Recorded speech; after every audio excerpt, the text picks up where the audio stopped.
चलिए, तो आज मैं बता रहा हूं आप लोग को एक क्वेश्चन है। सिद्ध करें कि दो समरूप त्रिभुजों के क्षेत्रफलों का अनुपात उनके संगत शीर्षलंबों के वर्गों के अनुपात के बराबर होता है। हाँ, तो आप आज देखने बड़ा खुश हैं आप लोग क्या? अच्छा अच्छा, चलिए, तो बहुत अच्छी बात है कि आप लोग है इसमें बहुत हद तक पॉइंट को समझ चुके हैं, क्योंकि 6.6 पर मैं जो है ना अपने अच्छा से समझा है।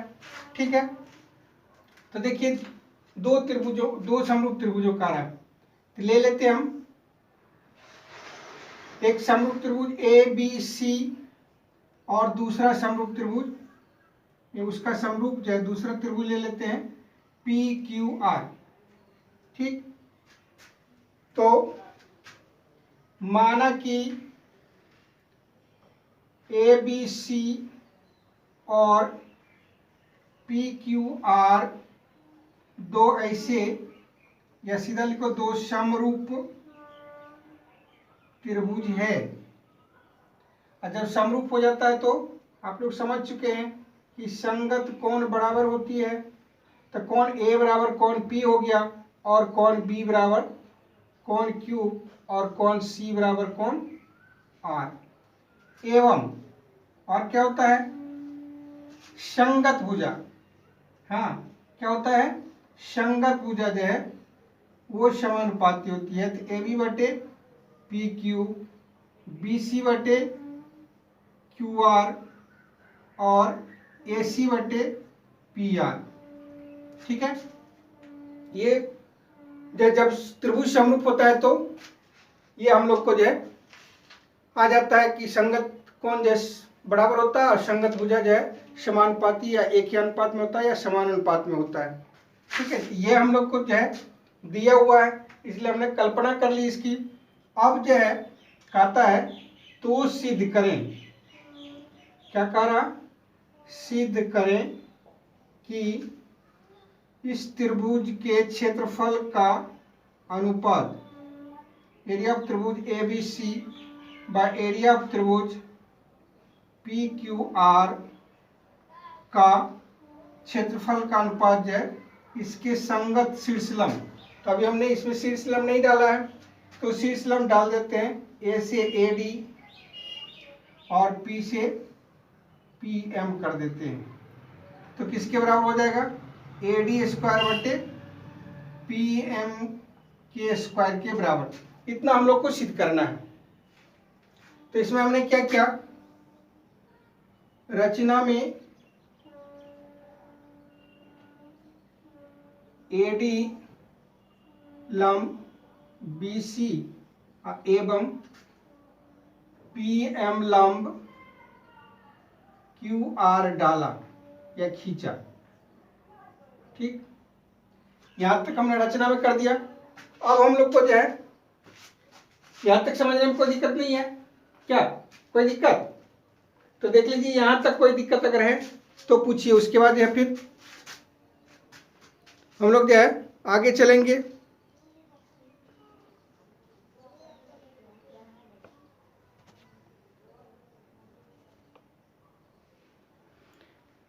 कोई दिक्कत नहीं है तो देख लेते हैं कि ये हम लोग को जो है समरूप त्रिभुज था, तो संगत कोण जो बराबर हो गया, और क्या कहते हैं ये संगत भुजा ये समानुपाती हो गई। तो सिद्ध करने के लिए कह रहा था, तो हम लोगों ने शीर्ष लंब खींचा, जो नाम दिया उसके वर्ग का अनुपात जो है इस त्रिभुज के क्षेत्रफल के वर्ग, इस त्रिभुज के क्षेत्रफल के बराबर होगा। ठीक है, यानी इस त्रिभुज के क्षेत्रफल का जो अनुपात होगा इसके संगत शीर्षलंब के वर्गों के अनुपात के बराबर होगा। है ना? यहां तक समझने में कोई दिक्कत हमारे ख्याल से नहीं है। ठीक, तो देखते हैं इसको। अब प्रमाण में आइए आप लोग। प्रमाण में क्या है? प्रमाण में है कि हम लोग ये त्रिभुज ले लेते हैं, एक साइड का, कोई उधर वाला ले ले चाहे इधर वाला, एक साइड का ले लेते हैं। तो क्या हो गया? त्रिभुज ए बी डी और त्रिभुज पी क्यू एम में। ठीक है, इस दोनों में क्या है? हम लोग को यहाँ से देखिए कौन बी जो है कौन क्यू के बराबर है, तो कौन बी बराबर कौन क्यू ये दिया हुआ है। उसके बाद अभी अभी हम लोग लॉन्ग डाल रहे थे, ये कौन इस कौन के बराबर है, इसलिए कौन डी बराबर, या इसको हम लोग इस तरह से लिख सकते हैं ए डी बी, ऐसा भी लिख सकते हैं। क्योंकि एक ठो का हम लोग बात कर रहे हैं इसलिए एक साइड का ले लिए। कौन एम बराबर 90 डिग्री। अब याद आ गई आप लोग को क्या होगा कि दो कोण जो है बराबर होती है तो क्या हो जाता है, तीसरी भुजा अपने दो कोण जब बराबर होगा तो तीसरा कोण अपने आप बराबर हो जाता है। इसलिए सीधा हम लोग क्या लिख देते हैं, ए समरूपता से क्या हो गया, ए समरूपता से त्रिभुज ए बी डी समरूप त्रिभुज पी क्यू एम। और जब त्रिभुज समरूप हो गया तो भुजा समानुपाती, ए बी बटे पी क्यू बराबर ए डी बटे पी एम। ठीक, इसको समीकरण 1 मान लेते हैं। अब देखिए आगे हम लोग इसको मिटा दूं, चलिए यहां तक समझ चुके हैं। तो इसमें ये मिटा देता हूं। ठीक, याद रहेगा ना आप लोग को, ए बी बटे पी क्यू, बी सी बटे क्यू आर और ए सी बटे पी आर के अनुपात के बराबर है।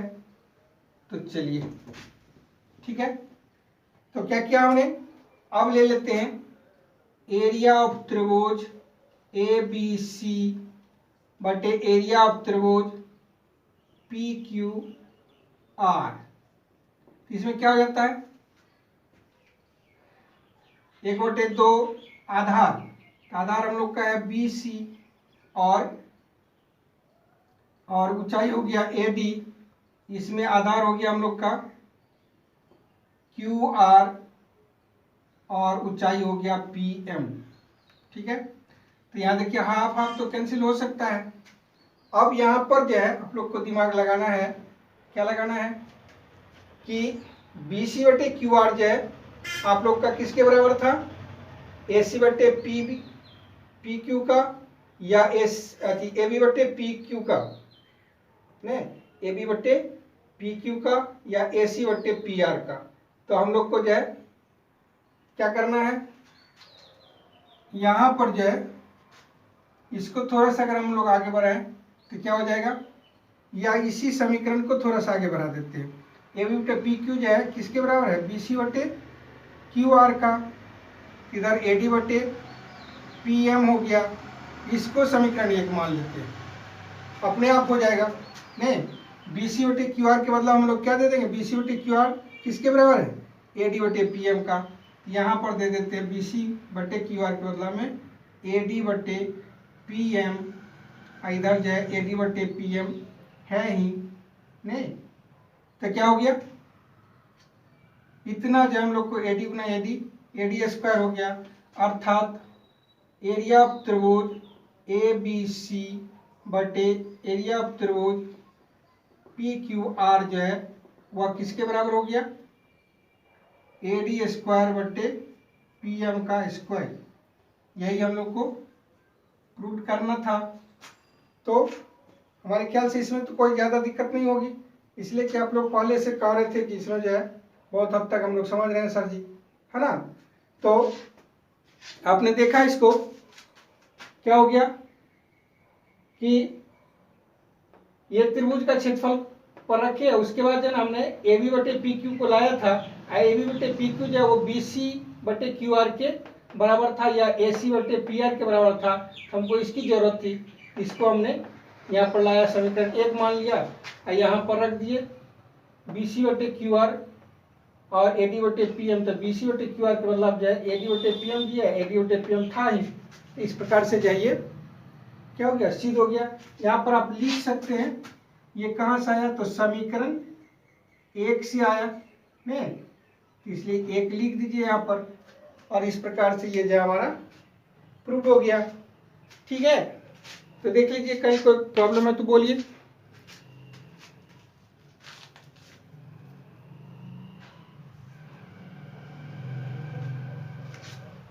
चलिए कोई दिक्कत नहीं है ना, तो इसमें कहीं कोई दिक्कत नहीं है। ओके, चलिए बहुत अच्छी बात, इसको उतार लीजिए। चलिए तो अगला क्वेश्चन लगभग उसी तरह का है, खाली उसमें था यहाँ पर शीर्षलम और यहाँ पर हो गया माध्यिकाओं के वर्गों के अनुपात के बराबर। तो लगभग उसी तरह का क्वेश्चन है, तो हम लोग देखें इसको क्या कह रहा है कि सिद्ध करें कि दो समरूप त्रिभुजों के क्षेत्रफलों का अनुपात उनके संगत माध्यिकाओं के वर्गों के अनुपात के बराबर होता है। तो यहाँ पर हमने ABC और PQR दो समरूप त्रिभुज लिया और उसकी AB में, ये त्रिभुज ABC में जो माध्यिका AD है और त्रिभुज PQR में माध्यिका PM है। तो माध्यिका का मतलब होता है कि भुजाओं को दो बराबर भागों में बांटने वाली ऐसी रेखाएं खंड जो क्या हो, किसी त्रिभुज के सम्मुख शीर्ष से सामने वाली भुजा को दो बराबर भाग में बांटती है, तो उसे क्या कहा जाता है, माध्यिका कहा जाता है। यहाँ पर जो है ABC त्रिभुज में BC को दो बराबर भाग में बांटने वाली है AD, इसलिए AD इसकी माध्यिका हो गई। और यहाँ पर जो है इसमें त्रिभुज PQR में जो है PM जो है QR को दो बराबर भागों में बांट रही है, इसलिए ये इसकी माध्यिका हो गई। अर्थात QM बराबर MR है, अर्थात ये QM या MR जो है वह QR का जो है आधा है। उसी प्रकार से BD या DC जो है BC का आधा है। तो हम लोग को दिया हुआ समरूप त्रिभुज है ना, इसको हम लोगों ने मान लिया, इसमें नाम नहीं दिया इसलिए हमने क्या क्या मान लिया है, तो माना कि ABC और PQR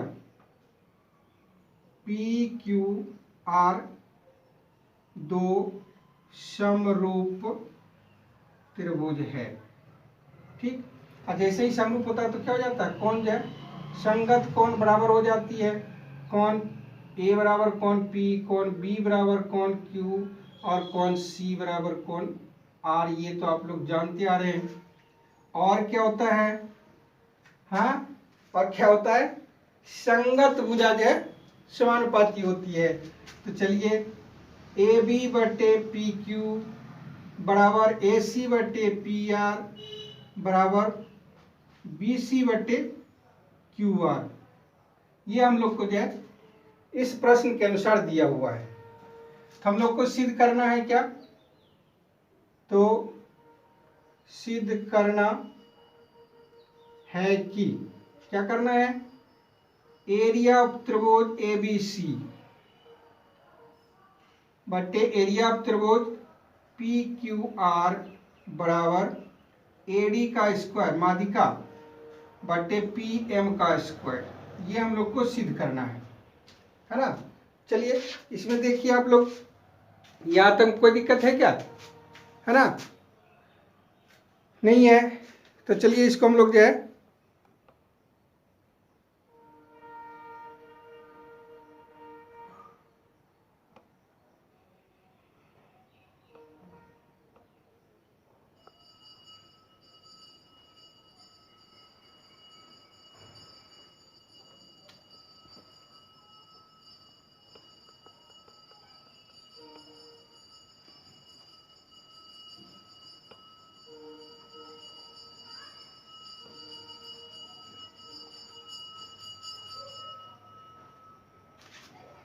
ठीक है, यहाँ तक कोई दिक्कत नहीं है। तो चलिए इसके आगे देखते हैं हम लोग क्या होता है। फिर हम लोग यह कोई एक साइड का त्रिभुज ले लेते हैं, किसी साइड का ले सकते हैं। अच्छा चलिए इस साइड का कार्ड है, तो चलिए इस साइड का, इसके पहले थोड़ा सा रचना कर देते हैं। रचना AD माध्यिका BC एवं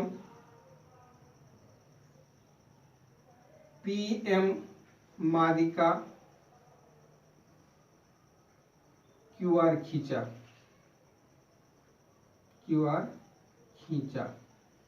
ये हमने रचना में किया था। अब चलिए परिमाण में आप जो है त्रिभुज ले लीजिए, इस साइड का बोल रहे थे, चलिए इस साइड का लेते हैं हम लोग। त्रिभुज एडीसी में, एडीसी, और इधर से ले लेते हैं त्रिभुज पीएमआर में। ठीक है, तो इस दोनों में हमने त्रिभुज लिया। तो अब देखिए यहाँ से गौर करके कि सी जो है वो आर के बराबर है, ये हमने ले लिया। कौन सी बराबर कौन आर, ये हम लोग को दिया है, इसमें कोई दिक्कत। उसके बाद जो देखिए माध्यिका का मतलब हो जाता है कि भुजाओं को दो बराबर भागों में बांटने वाला, अर्थात एक भाग जो है पूरे भुजा का आधा होता है। नहीं तो चलिए यहाँ पर जो है हम लोग क्या करते हैं, एवं हम लोग को दिया हुआ क्या है, ए सी बटे पी आर बराबर बी सी बटे क्यू आर, और हमको ए बी बटे पी क्यू भी दिया हुआ था, तो उसको हम छोड़ देते हैं अभी, इसलिए कि हमको जो है इस साइड का लिख रहे हैं। तो वैसे लिखने में हम तीनों को लिख सकते हैं, लेकिन उसका जरूरत नहीं है, इसलिए करके हमने क्या किया, उसको अभी छोड़ दिया। क्योंकि आप लोग यहाँ देख रहे हैं कि ए बी बटे पी क्यू बराबर है ए सी बटे पी आर बराबर है बी सी बटे क्यू आर, तो हम इस तीनों में से ये दोनों को उठा लिए। अब देखिए इसको हम क्या करते हैं, ए सी बटे पी आर, आप लोग इतना जानते हैं कि जब नीचाओं पर समान अंक से भाग दी जाती है तो अनुपात फिर जो है वही समान रहता है।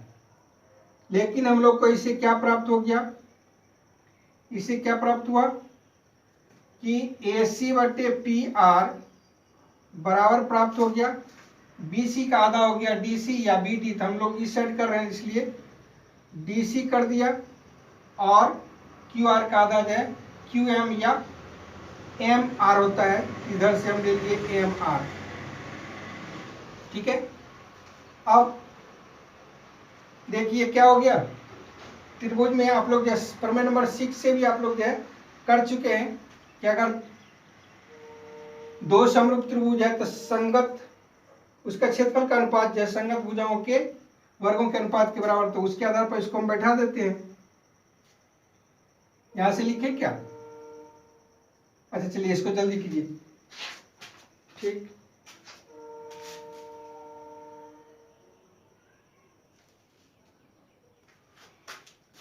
चलिए तो हो गया, इसको इस साइड वाला मिटाते हैं हम। यहां पर ले लेते हैं, ये जो हमको इतना आया, इसलिए क्या हो गया, इसलिए एस ए एस समरूपता से त्रिभुज ए डी सी समरूप त्रिभुज पी एम आर, तो जब समरूप हो जाता है तो क्या हो गया, एरिया ऑफ त्रिभुज ये समरूप हो गया, इसलिए भुजा क्या हो जाएगी, समानुपाती हो जाएगी ना। इसलिए क्या हो गया कि ए सी बटे पी आर बराबर हो गया क्या कहते हैं ए डी बटे पी एम। ठीक है, तो इस प्रकार से ये जो हमको आ गया समीकरण 1, इसको मान लेते हैं। अब अतः हम लिख सकते हैं क्या, ए सी बटे पी आर जो है वो ए बी बटे पी क्यू बी सी बटे क्यू आर और के बराबर है, इसलिए क्या लिख देते हैं, ए बी बटे पी क्यू बराबर बी सी बटे क्यू आर बराबर ए सी बटे पी आर बराबर ए डी बटे पी एम। ये सब एक दूसरे के बराबर हो गया, क्योंकि ए सी बटे पी आर के बराबर ए डी बटे पी एम आया। ए सी बटे पी आर जो है आप लोग देखिए उसमें जो दिया हुआ है उसमें देखिएगा तो क्या दिया हुआ है, ए बी बटे पी क्यू बराबर है बी सी बटे क्यू आर बराबर है ए सी बटे पी आर, और ए सी बटे पी आर जो है ए डी बटे पी एम के बराबर आ गया। इसलिए क्या हो गया, ये सब जो एक दूसरे के समान अनुपात में आ गया, है ना। अब देखिए कितना मजा है कि अब जो तुरंत इसका सिद्ध जो करने के लिए कहा था वो निकल जाएगा। ठीक है, यहां तक कोई दिक्कत नहीं है ना। ये जो इसको समझे कि नहीं, ये कैसे आया, क्योंकि इसको हमने यहाँ इसके बराबर लाया, जैसे ही समरूप हुआ तो भुजा समानुपाती हो गई, और ये जो है इस दोनों के अनुपात के बराबर था, उसके आधार पर हम इस सबको जो एक दूसरे के बराबर कर दिया। चलिए इसको मिटाते हैं। चलिए तो क्या हो गया, अब पर मैं 6 से जब त्रिभुज समरूप होती है तो उसके क्षेत्रफल का अनुपात जो संगत भुजाओं के वर्गों के अनुपात के बराबर होता है। अब जो संगत भुजा तो सब आ गया इसमें, इसलिए क्या हो गया, अरे दूसरा मार्क कर लीजिए।